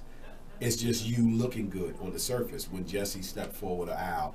And let me just say that I have nothing against Jesse or Al, but that's on record for who's supposed to be our leaders, right? So that's who I speak on. And they say, we're doing a rainbow coalition, with the Asians and the Caucasians, and, together, we're going to make things better. Yeah. Right? Okay, so Dr. Anderson is saying, how'd that work out? How does that work out when you don't have it together individually as a community? Right. So you can't join other communities that have it together. It's too soon. Right, and then think you're going to benefit what they do all together. Right. When in all reality, you haven't fixed your situation yet. Yep. So the way I take it is, he's saying you're not eligible to do a coalition with somebody. Right. First, you have to get black people together. And the way to do that is to do things that involve benefiting black people. And then once you are on that same level as the Asians or the Caucasians or whatever, then you can say, okay, well, now we can combine with them, and then we'll do something else. He's like, but how are you going to combine with them when they're already in positions to benefit their people? I mean, what do y'all think about that? Makes sense to me, man. I feel like it makes sense. Like, each individual group have to be already strong as a unit, generating the dollar within their own culture strongly. Then y'all come together and y'all can be very powerful. But if you're broken, you're not even fixed individually yet. Exactly. It's senseless. You're broke. you know, you're broken, as you said, right? Absolutely. So you can't join in on something else with people who ain't broken. Right. You know what I mean? Exactly. So the Asians ain't broken. You can't join with another group when they don't understand the struggles that you go through for your own race. Like, how am I going to go to the Asians? They gonna focus on they it. don't know what kind of struggle it is to be a black person. They understand Asian struggles, what they go through on a day-to-day basis. Right. They don't understand the black community and what our main problems are. Right. So how can you go somewhere else to fix something that and believe they actually understand. care about your particular struggle? They don't care about your. And he's saying those Asians in particular, right? That coalition, part of that is for them to gain something as a group. But black people are just in it to look good. You know what I mean? To say, you know, we're not racist. You know, we joined with the Asians and the Caucasians. And anything not to be pro-black, basically. Anything not to look pro-black. Yep. You got your comments up on your screen? I think there's a comment on there from your pops. You want to read that? My daddy says that's the problem. No new real leaders anymore. Exactly. Yeah, that's true. I agree with that. New leaders. Yeah. I just Jesse and Al, they. Yeah, it's and I hate to keep. They had that time. Nothing using against Jesse and Al, but they had that time. That's what we've been exposed to. Yeah. And the reason why my personal take is that they are not our black leaders. Right. Is on a logical level, right? We didn't vote for them. Exactly. So how does everybody else's leaders, right? So the Asian leader, the Caucasian leader, the Spanish leader, that group of people decided this is our leader. Right. With us, it's white people who decide who are black people's leaders. Exactly. I think Al Sharpton is a joke. Let's just put it out there. I think he's a joke. Like, I think really like is. he's like the biggest clown. Like, because he speaks on what he want to speak on. He stay out of certain stuff, and then he come out of nowhere for certain stuff. Right. He's the person that the white people put into place to appease the black community. Like, he's saying to us what they want to say, but if it's coming from a black person, we're going to take it better. Right. That's who Al Sharpton is. Right. They're not exposing us to the truth. No. Right. So I'll read on here. Excuse me. Okay, Dr. Anderson says, when blacks participate in coalitions, they allow the unique status, history, and debt owed to blacks spread to all of the subgroups. Race is made synonymous with minority and racism, with any form of discrimination. These are gigantic distortions of reality and give fictional common ground for building coalitions between blacks and any other group that perceives itself as aggrieved. Blacks should not be against any group, but what political or economic benefits do they derive from coalitions with Asians, American Indians, Hispanics, women, that take black problems, right, and convert it over into minority problems. Right. Then propose non-specific universal solutions. Political coalitions crafted under the broad, ambiguous concepts of minorities, cultural diversity, and multiculturalism do not benefit blacks as a group. So, Dr. Anderson is saying, you know, like, we are a unique set of people. We are exceptional people. There's nobody else in America that has went through what black people go through. Past, present, future, right? Yeah. So anything that needs to be done for us needs to be very specific towards our goals based on what we face. So he's saying when you join coalitions, and it now includes the Hispanics, the Asians, whoever else, the Indians, right? Right. Now you're working on a goal to benefit everybody. Right. When in all reality, all of those are already in a better position than us. Yep. So when we join that, we're losing focus on us. And we now turn the focus into a minority thing. So whatever outcomes come from a minority procedure is not benefiting black people. It's benefiting really all these other people who came here, and now they get the certain status, because the whole minority thing is a trick in itself. Right. You get what I'm saying? The whole word minority was created to distort what black people go through and what we should be receiving. You know, so as a black person and a descendant of slaves, we are supposed to be entitled to certain things because of what we went through. We never received reparations. We never received a fair shot, period, right? Nope. And then we still suffer through racism, white supremacy to this very day. But yet, somebody can come from another country today and receive the same minority status as me and get everything I get, from affirmative action, you understand what I mean, to whatever else, and he's been here 5 minutes. Yeah. You see how that works? So that's what he's saying. We have to stop doing that. They are convincing us to turn everything into a minority issue instead of a black issue. Right? Yeah. So the Black Body Man radio show, we keep it black. It's all about the black. I'm sorry. It's about the black. And and I don't feel like anyone should be offended because, we produce a show that focuses on black people. So if anyone gets offended, that, the Black Body Man radio show is always talking about black people. Yeah, it's a black show. And you might be a racist. Because why are you getting mad about this? See, the thing about white media is because white society dominates everything, they don't have to give it the label of white. So if I say to you, you get what I'm saying? If I say to you, let's sit down and watch this show tonight. If I don't specifically say to you, it's a black show, it's an Asian show, it's a Middle Eastern Indian show, you already know it's a white show. Because they don't have the label in the society that they created. Right. If you go to school for psychology, you're studying psychology. That's what they tell you. They don't tell you it's Eurocentric psychology. They call it psychology, right? But when you become a psychologist, you are now labeled as a black psychologist. Wow. You understand what I'm saying? So this is the game that's being played. So I agree with Dr. Anderson. We can't be afraid to focus on things that deal with us. So I'll read the last part here. He says, in collusion with the competition, coalitions give black Americans a trickle-down political experience. They get what is left after gender, ethnic, religious, disabled, and Spanish language groups get in the coalition and receive what they want, what they need. Black Americans lose by default due to the inappropriate behavior of leaders who choose cross-group alliances, white approval, and corporate dollars at the expense of their group. So yes, he's talking about our leaders. Right. So he's saying because these leaders are too afraid to say, no, we're not doing a coalition. What I'm here is representing something that's going to benefit black people, They wouldn't dare say that. No, they're not going to say that. And I was hoping Obama would be the one that would say something like that. Right. When he was president. I think the closest he did was when he talked about was it Trayvon Martin? He was like, that could have been my son. That could have been my son. So that was the closest he ever came to it. And the conservatives went crazy over that statement. Yeah, they did. I mean, how can you hate that statement? It's that built-in superiority and inferiority. Superiority being put into white people as well as other groups, and then inferiority being put into black people. Right. It's sad, but nobody likes black people being for black people. White people don't like it. Asian people don't like it. Spanish people don't like it. God damn it, black people don't like it.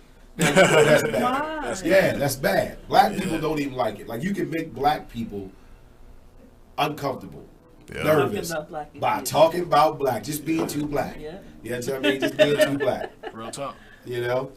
So I think we have another comment on here from your father, if you want to read My dad has a lot to say today. Yes, he does. Sugar Dennis, what's up, brother? He said a lot. Let's see. You want to read that? He said, first we have lost the foundation of organizing. Hence, we're only organizing for murder. We aren't organizing in defense of social economic injustices that continue. Very, very true. That's true. Man. Black people will come together in a heartbeat for a murder. Yeah, right. You know what I'm saying? Of another black man. Yes. Oh, man. They love that. Point, Kevin.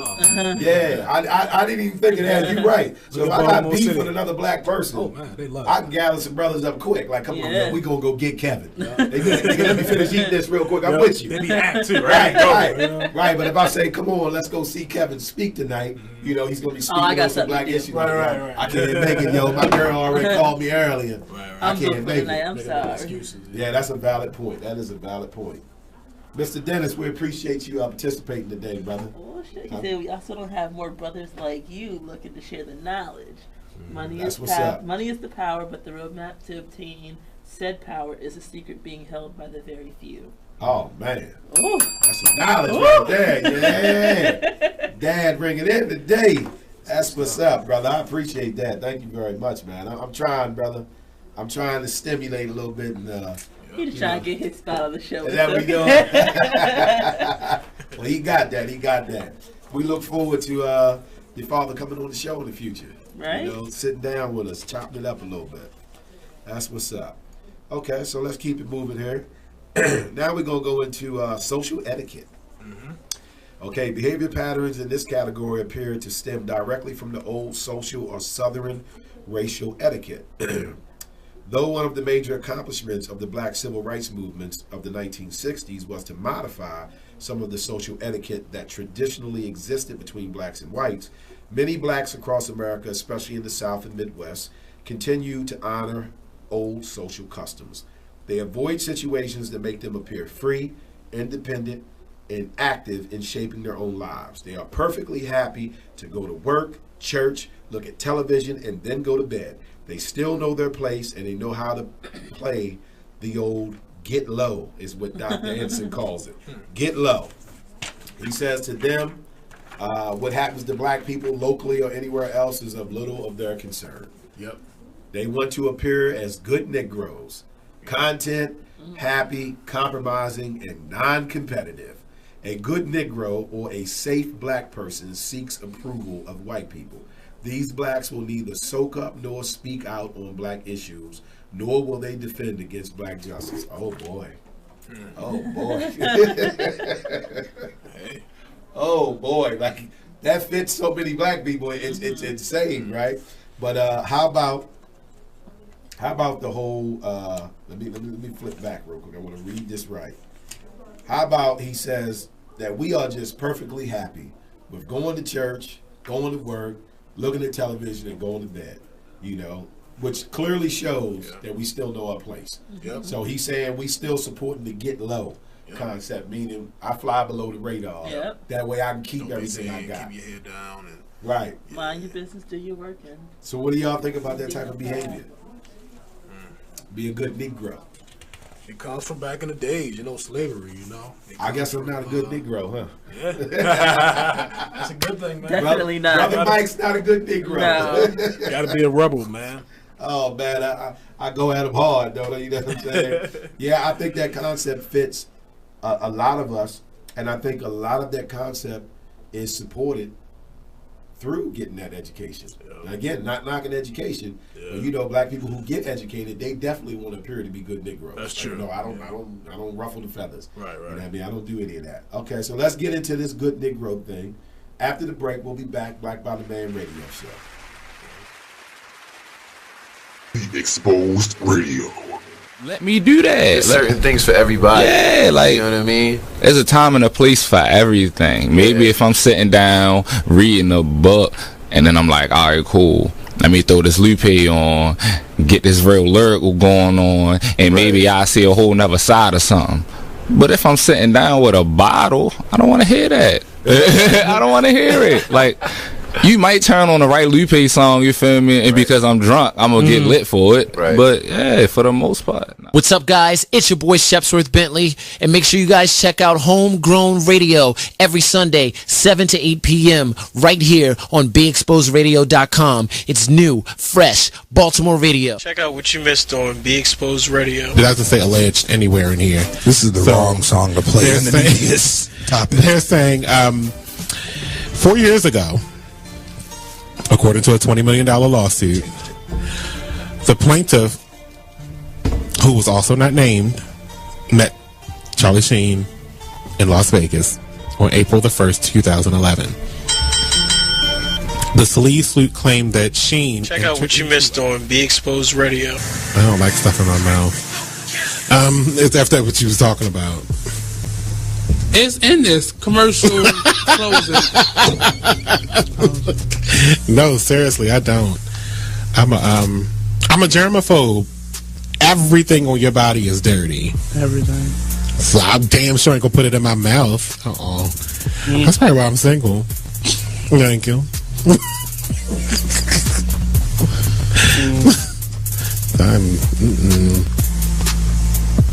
Is there a lies button? Somebody slapped me on my face with one before. I had to get up and go wash my face. I was done. I said, how dare you? Check out this flashback of the Artist Exchange Radio Show on BeExposedRadio.com. So we're going to get a little bit into the album with Miss Amira and learn the basis of it, the Banji soul of it all. Yes. So let us know, first of all, what is Banji soul? Banji soul is basically just real. It's real soul. It's real. It's not cut down. It's not watered down. It's, you know, how as hot as it came off of my mind and my heart. That's what it is. And a lot of the times I get a little tangy, you know, bangy, ratchet, whatever, however you like to put it, classify it. But I like to say bangy, you know, because I'm classy. Bangy is a little classier. It's a little classier. That's got your pinky up. Right. You got your pinky up with that. Okay, we got to keep the B's, the bougie, the bangy. Yeah. Right. So she's created her own lane, Banji Soul. So let us know how that is covered in the album that released on the 9th of this month, right? Yes. Well, I did it to a number of industry tracks, including like the Beatles come together, and I did a Lindsay Lohan joint. You remember the Confessions of a Broken Heart? Okay. And a lot of stuff I aimed to like change the theme that was originated, or just to. It was my therapy. Okay. It was my therapy. So that's why this is a mixtape. Yes. Okay, because you did a lot of remakes. Okay, I got you. The Artist Exchange Radio Show every Friday, 7 p.m. to 9 p.m. Every Saturday, 12 p.m. to 2 p.m. Real artist, real talk, real live on BeExposedRadio.com. You are listening to BeExposedRadio.com, the home of Talk Lately with Monty, every Tuesday at 7 p.m. Check out. You are listening to BeExposedRadio.com.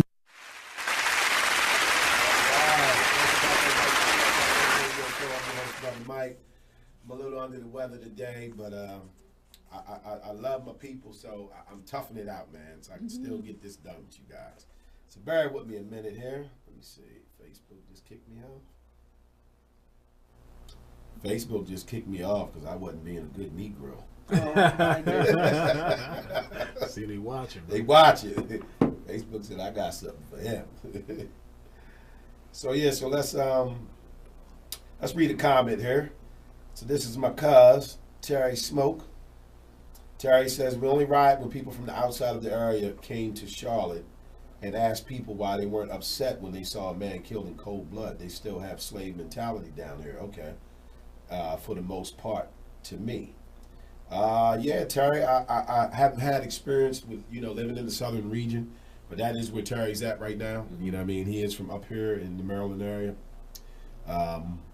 So I definitely believe that, I've had dealings, with people, who had a certain mentality and then they just happen to be from the southern region, the United States. So yeah, that mentality may be a little hanging around a little bit more down there than it does up here. The whole be a good Negro type thing, don't ruffle the feathers. But I think that mentality has to come to an end because you don't see Asian folks saying I gotta be a good Asian. You know what I mean? You don't see Spanish people like I gotta be a good Latino. Right. But black people think we gotta be, good Negroes because that's the system that they put in place. And when y'all think about something like that, right? So let me define the good Negro again. These are people that have no concern for what happens with black people. As long as they get to go to work, go to church, look at television, and go to bed, they look at all situations dealing with black people as none of their business, none of their concern. Of course, until it happens to their son, their daughter, their nephew, cousin, so forth and so on. So when y'all think about people who might fit that mentality, even if you don't want to give names, what type of black person comes to mind? It's a lot of them. The black conservatives I see on Fox News. Yeah, I go back to the conservative thing, right? That doesn't even sound right, black conservatives. Right, and that's why I try to break down to the audience. Right, what is it that you are conserving? You know what I mean? So as a black conservative, you are conserving the system. Yeah. You know what I mean? So a black conservative is simply somebody that white people realized could become a threat. So they scooped them up and put them on their team. And made them a black conservative. Whether they understand consciously or subconsciously, what you are conserving is white people being on top and black people being on the bottom. And that's why when you deal with some of them people, you see they can't relate to you on a certain level. And they don't want to. They don't want to. They don't want to. They don't want to at all. It's sad. But I'll move on to the next one, which is avoiding blackness. Ooh. Yeah, avoiding blackness is definitely an inappropriate behavior. And again, I play the devil's advocate here. I do understand the psychological warfare that we face, so, some people do that. But he says, blacks who exhibit this behavior avoid association with any form of blackness. right? Yeah. They want to be the first or only black person in an integrated company, school, neighborhood, organization, or political party. Like whites, many blacks gauge the amount of black presence, and anything that is not integrated or is all black is too black or politically incorrect. Now that hit home for me because I've been talking about that for years, right? Yeah. This phenomenon is peculiar to blacks. There is no similar expressions that someone or something is too Jewish, too Indian, too white, too Asian. No, only too black. Too black. You understand what I mean? Crazy. Avoiding blackness allows many to live in a state of denial until the reality roosters come home. Mm-hmm. And the reality roosters usually come home when the police are busting you upside your head. And suddenly you realize, I guess I couldn't avoid this blackness. No, not at all. You know what I mean? But yeah, that is food for thought. Have you guys ever heard of anybody being too Jewish, too Indian, too Hispanic, too Indian? Not at all. I think it's a beautiful thing when you can go somewhere and be surrounded by by your people. By your people. I'm supposed to feel safe. Right. I'm supposed to the feel level safe. of comfort that comes with that. So we do suffer from that type of inappropriate behavior. There are black people who they don't want to deal with nothing that they think is too black. Yeah. Like you can use interracial relationships as an example, which I'm not against at all. But the problem I have with in particular black men that have this mindset, which is they only going to deal with a white woman. Right. It's nothing wrong with dealing with anybody from another race, but when you purposely stay away from your own race, your whole life, everybody you ever dated was non-black, and you're a black man. That doesn't sit well with me. Right. To me, especially not when you're a black man. Like you can't be a black woman. How dare you? Well, that's what I was going to say. Yeah. You know, like you can mix it up a little bit. White girl from black. I you understand never had a love. black girl, like, you know what I mean? I do understand love, and people fall in love with people, but just like as a black man, you know what I mean? Like my first interaction with a black woman was my mother. Mm-hmm. So the first love I experienced with a woman came from my mother. You know, black mother, from me being in her womb to being a baby. You know, the emotional attachment. I don't understand growing up and then wanting to have a white woman. Right. I don't get it. You know what I mean? I've heard people's opinions, you know what I mean? And I respect their, opinion on it. But to me, I think it weakens our race. Right. I think it weakens our bloodline. And it has not benefited us. And you will never be who she is. You get what I'm saying? Right. And you don't understand the power. You'll never be white. You'll never be white. And as much as she'll try to pull you through, society and get you further acceptance, it's not going to happen. And at the end of the day, you don't understand the power that she has. All she got to do is call them police one time. That's it. Your ass going to wish you ain't have a white woman. Okay? Because they going to come and deal with your ass. Oh, they going to deal with you, man. But, that's just our personal take on it. Yeah. Nothing against. Like nothing against. I don't knock anybody that doesn't, But I know that I love my black queens too. Sure. I would never put them down. We got to strengthen our people, right? Yeah. Like they're on the bottom of the list and the white woman is like above. No, that's not. That's not as they say, the old stigma that as a black man, you haven't made it until you get the money and the white woman. Right. NBA. Yeah, that's insane. That's crazy. That is. It's very insane.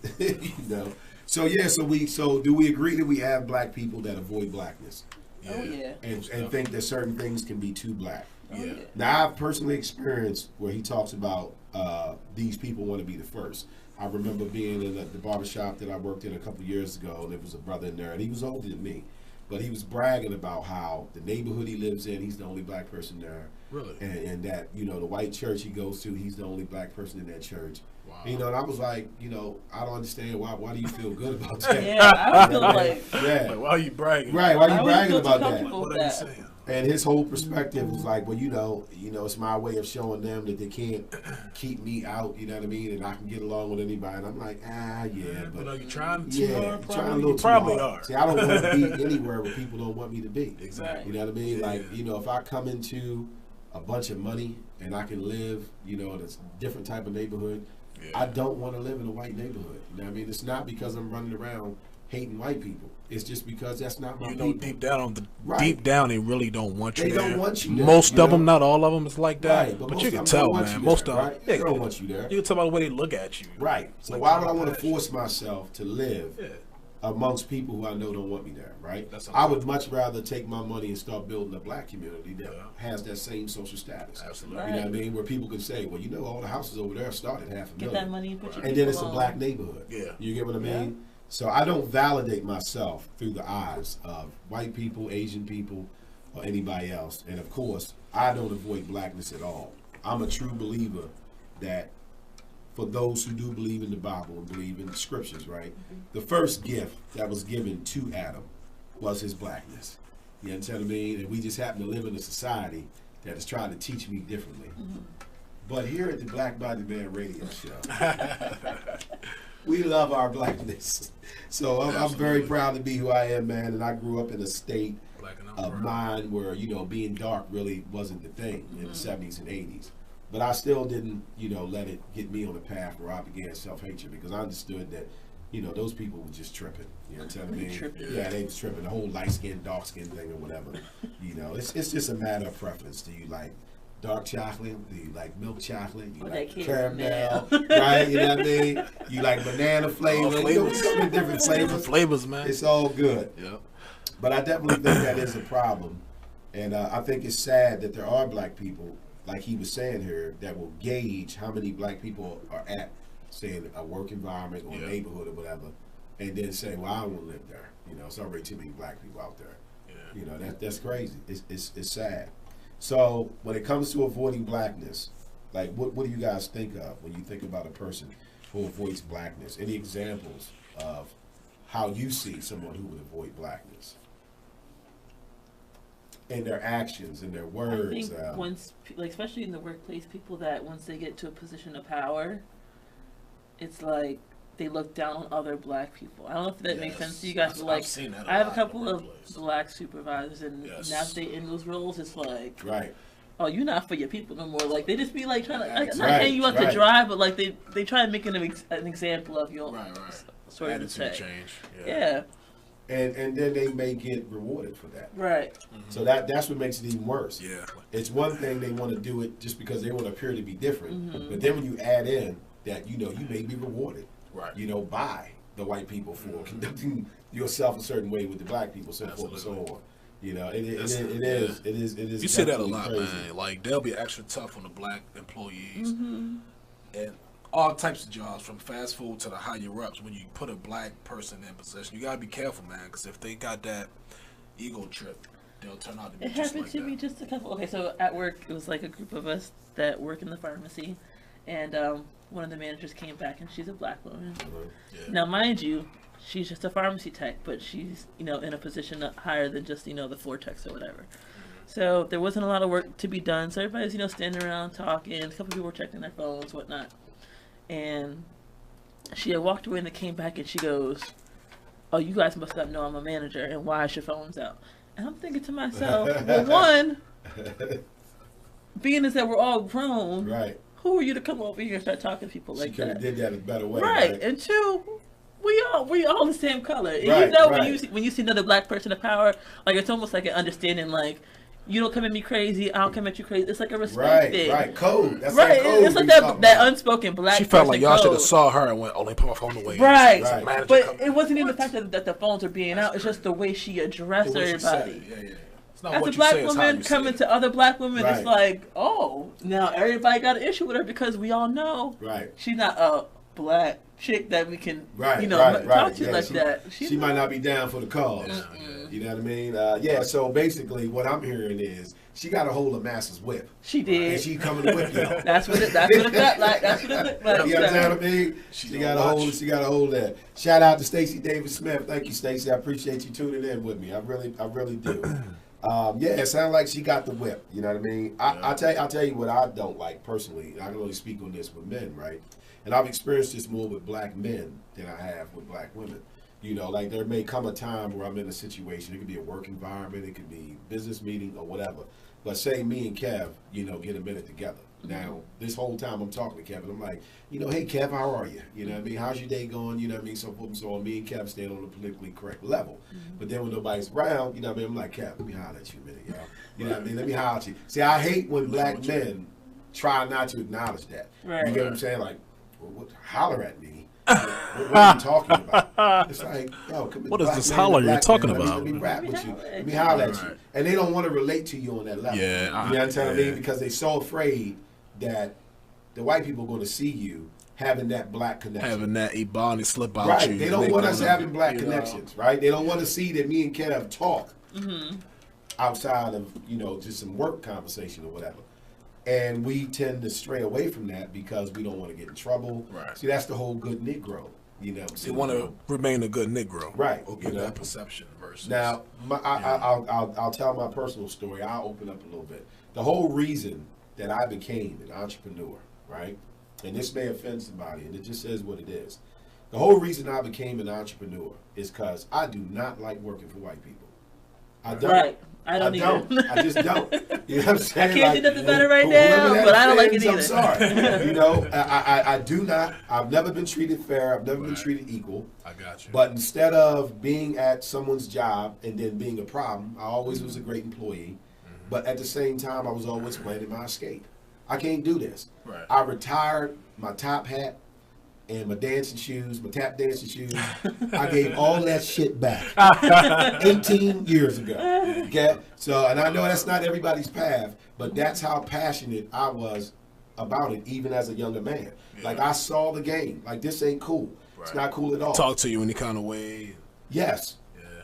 And then the whole, workhorse type thing. Like, I worked in factories and warehouses and distribution centers. I did everything from receiving with trucks to picking to driving forklifts. And the one thing that was the common theme that I seen all the time is that all these brothers and sisters was in the back, and it's hot and it's hard work. And then in the front, nobody was black in the front. Everybody in human resources, business support, all those people was white, right? And I used to get so offended when I'm in the back, we back there sweating. It's 106 degrees, we lumping trucks and all that. And then here comes Debbie from Human Resources. And this chick got a sweat on. Wow. How dare she? It's so cold in the front. It's warmer back here. And I'm just looking like, I got to get the hell out of here. I can't do this. I cannot do this. So I'm just a person that wasn't built for that. I recognize I did not like how this whole system worked. And I refused to do it. So once... and again, when I was young, I was in the streets. I was doing some entrepreneur type things in the streets. Right. So, as far as I was concerned, if I could make it out here in this street, I know I can do something in the legit world. Translate it. Yeah, I can transfer this over because in the legit world, I ain't worried about nobody snitching. I ain't worried about sticking up kids. I ain't worried about the police kicking in my door at 3 in the morning. So I just straight didn't like it. I wasn't being treated properly. Yeah. And I had the type of mindset, even as a youngin', I'm looking at adults who at that time was the age that I am now, right? And I felt like they were settling. I'm looking like, man, you've been working here 17 years? Like, bro, you is crazy. There's no way. I've been here 17 minutes. I'm ready to quit. I'm ready to quit. So I don't think that drive was a bad thing. Now, my mother was worried about me. Because all my mother, with her old school ethics, all she could see was, this boy keep quitting his jobs. You know what I mean? I don't know how he gonna make it in life. He keep quitting these jobs. Yeah. So now my mother looks back and we laugh. And she's like, well, I'm glad I didn't, keep on trying to push you back into work and then let you do your thing. Yeah, let me do my thing. Because I used to cut hair. You know what I mean? I still cut to this day. But it was so sickening to me. And then to see my people were just zombified. You know what I mean? Any black person back then that you would have said, you know what, man, I don't like this work. It was like blasphemy. Yeah. Boy, you better keep this good job. What's wrong with you? You know what I mean? Get paid every week. They pay $10 an hour in here. This in the 80s, right? So $10 an hour was good money back then. But so when I come across people who have that vibe at a young age, I try to feed it because I believe when I was young, they tried to take that out of you. You know what I mean? If you had that mentality, I'll do my own thing. No. I talked to Mr. Johnson. He's going to get you that job, you know what I mean, over there at the warehouse. And I don't want to work in the warehouse. You know what I mean? I don't want to do this. And so I think it's important that we know you can opt out. You can opt out. It's a tough road, but you can opt out. So I exchanged freedom for what they called guaranteed money back then. But again, I was a young kid, cat from the streets of Harford County. If you telling me the only thing I'm sacrificing is this little check that they're giving me every week, oh, I can get that money. I don't need this check to get that money. You understand what I'm saying? So that it spawned me to want to be an entrepreneur. You know what I mean? I just did not like working for white people. I did not. You know, I don't want to work for anybody. Right. But I haven't worked for black people, so I can't say. Right. You know, I don't like working for black people. Every job I've ever had was not owned, you know, by black people. Right. So it can be a problem having to do that song and dance every day. You know what I mean? It can definitely be a problem. So that's what spawned me on, man. You know, to say, I don't want to do this. And, I got a right to be that way. Absolutely. Okay, right? Yep. So you know what happened? I got labeled as too black. Yeah, too black. See, that thinking on a plane where you don't want to be, you know, a modern day slave, they like, oh no, he's too much. Right. He's a militant. We can't control this guy. Can't control him. Bro. Get him out of here. Can't control him. But Brother Mike been free for 18 years, so kick rocks. Let's keep it moving. All right, so Dr. Anderson says avoiding blackness is counter to the way out group respond. They exhibit an increased sense of consciousness and close to their ranks. They create associations, organizations, and businesses dedicated to whatever characteristics others dislike. For instance, Jews are persecuted because of their religion. They protect and strengthen themselves by building Jewish businesses, organizations, and tight-knit communities. They build Jewish synagogues that teach Jewish culture and religion. They help build and support the Jewish state of Israel. Okay, so what he's saying is when a group gets labeled, right, with certain things, all the other groups take that and amplify it. You know, so when you label the Jews as being too religious, you know what I mean, too, you know, just about themselves, they go harder at being religious and strictly about themselves. And it's also it's like a manner of making the world see you're going to respect how we get down. You know what I mean? Whereas like black people, when we get labeled trying to be about black people, so forth and so on, because other people are not respecting it, we disband. You get what I'm saying? We'll say, nah, we don't do that no more because we got too much backlash. People were complaining. And he's saying no other group does that. He says women, the LGBT, and Asians all respond to this type of adversity by building more businesses, more organizations, more tight-knit communities around their culture. So he's saying whatever they complaining about you, you should do more of it. Because it's bringing them a problem. You understand what I mean? And they want you to think that because they don't like it, you should stop doing it. But nobody else does that. Not the LGBT, not women. You know, like the more you talk down about women's rights, the more women push for women's rights. So he's saying that's what you're supposed to do. And everybody does it except black people. So when people down us and say, you know, the Black by the Man radio show is too black, they're expecting me to bring it to an end. You know what I mean? Because it's people opposing it. Now he's saying that the reality is you should go even harder. You should make it a bigger show. You should make it blacker. You understand what I mean? Right. To make them respect it. Make them respect it. I mean, what do y'all think? Does that make sense? Makes sense to me. Yeah. He says when whites say they despise black people, blacks adapt the same attitude. Right. And that's what I'm talking about. See, they're influencing the way that we operate. You get what I'm saying? So if they come forward and say this is too black or this is too radical, then black people look at it and say, yeah, no, I agree, he is a little too radical. Right. But nobody else does that. If you tell the Jews, I think it's just too Jewish, they make it even more Jewish. Yep, they can care less. If you tell women this is too feminine, they make it more feminine, right? But we're the only ones who disband and say, all right, well, let me put an end to this because people are not feeling good about it. Right. He says they imitate whites and run from blackness, which should serve as a rallying point around which to build defenses. When blacks run away from themselves and avoid their skin color, heritage, history, and other members of the race, they become vulnerable and defenseless. They cannot protect themselves. Thoughts? That's deep. That's deep. That's deep? Yeah. So we can't be running away from our blackness. Nah, you got to embrace it, man. Like you say, you can't be trying to, you know, switch up because somebody's pointing something out that you're doing to benefit your culture. Right. You know what I'm saying? You can't let people make you feel have a backbone, that you're doing something wrong because you're trying to be pro your people. It's almost going back to slavery, like when we tried to read, don't read. When you try to do this, don't Right. do that. It's the Right. same mindset. Same mindset. Now. So I can imagine black people back then was probably saying to other black people, you better stop reading. You better stop reading. Yep. Right, you know what I mean? Master, You're he reading. doing too much reading. Yep. But I can see how that builds respect from other races because, like, when you hold fast in something, yes, you may not agree with it, but I respect the hell out of you for still going with it. Exactly. So I can see why, you know, it Exactly. builds that respect in you to keep just doing what you're doing. Yes, yes. Yeah, like I said, with me, I display it through the Black by the Man brand, Black by the Man radio show, blackbytheman.com. And of course, attaching the word black to it, I already knew black people was going to be uncomfortable. White people wasn't going to like it. You understand what I mean? But I'm not going to let that stop me from being proud of who I am. That shouldn't even be the case. It shouldn't be the case, man. And nobody should be offended. Just that one word gets you like right, black. Right. What's a word that should mean nothing but love to you, like right, being nothing but black. love to you. But it will scare black people to death, and I'm not the one that accepts that. And I have found that my attitude, the things that I like to discuss, the things that I display, it does make black people uncomfortable, but it also has made white people respect me.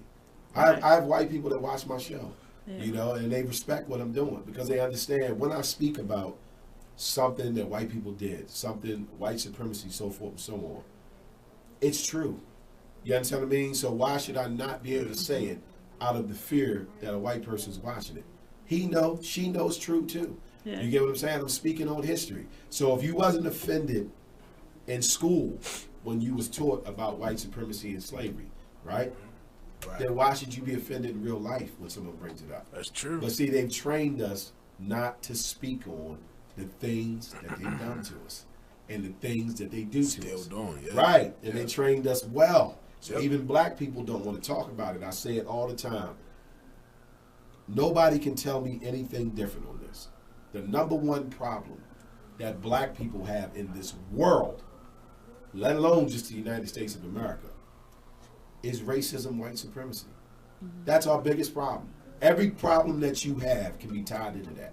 You can tell me any problem, and I guarantee you I can tie it into racism, white supremacy. So if that's our number one problem, and that can solve basically all our other problems, how can it at the same time be the number one thing we don't want to talk about? That is just, that's crazy as a bag of angel dust. You understand what I'm saying? That's how they get it. Yeah, you know, and that's how they programmed us. So somebody has to not be afraid to talk about it. And, you know, I'm not afraid to talk about it because I've reprogrammed my mind where I don't care what outside people are thinking about what I'm trying to bring forward in regards to my people. And I know everybody's not going to develop that mindset, and I don't expect it. But all I ask is that if you don't like it, shut up, right? And if you do like it, cheer me on. Right. But don't That's get out the thing. there and be the opponent. I don't think it's so much the people that don't agree with what you're saying.